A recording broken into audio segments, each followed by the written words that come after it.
All right, everyone. What you're going to be doing today is if it's not too cold, hopefully you can go outside, and you're going to bring some jump ropes.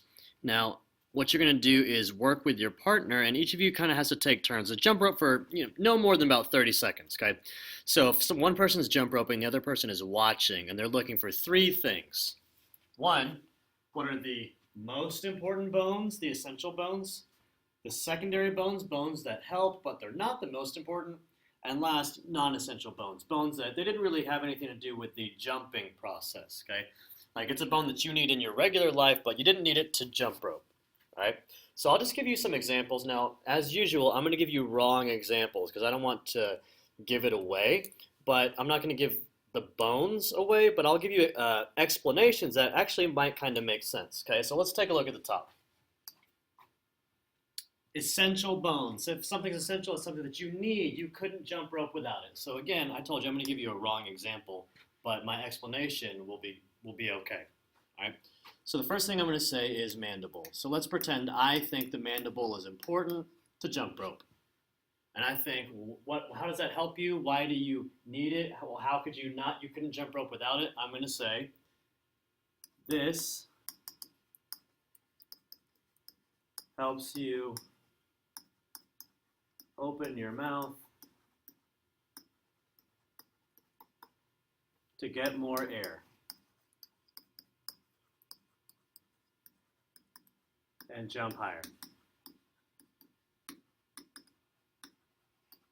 Okay. Now, that is not actually a real one, okay? I'm just giving you an example of what you're doing. You're coming up with the bones that you think are the most important, and then you're telling me what did they do? How are they part of that process? Okay? Now let's look at the second section. Okay, in the second section, there's the bones that they help, but they're not the most important. Okay, so you can pick another bone like that you think is just sort of helpful. Okay, so I'm going to write a bone down here, and let's say I think the sternum is kind of helpful. And I think this gives you balance while you're jumping. Okay, I think it's kind of important. If you didn't have the best balance, you'd still be okay. Now, again, this is a wrong answer. Don't use that. I'm just giving you an idea of how you might write bones and do explanations. Okay, let's look at the last section. Okay, my last section, I'm going to come up with a bone, and I'll say tarsals. Which, remember, tarsals are your ankle. And about tarsals, I'm going to say, you don't use your ankle to jump rope.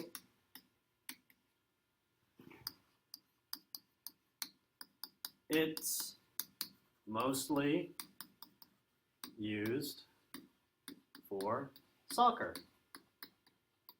Okay, so I said, this is a bone that did not help in the jumping process. So I'm also going to tell you what it's used for instead. Now remember, one more time, wrong answer, okay? But just so you can get an idea about what this might look like, all right? So remember, with your partner, you guys are jumping rope, you're taking turns, you're going to have to watch each other. So each of you can get different ideas looking at someone and watch your partner. See what bones are they moving, what bones are doing the most work. And if you are paying attention, you should be able to get this all taken care of.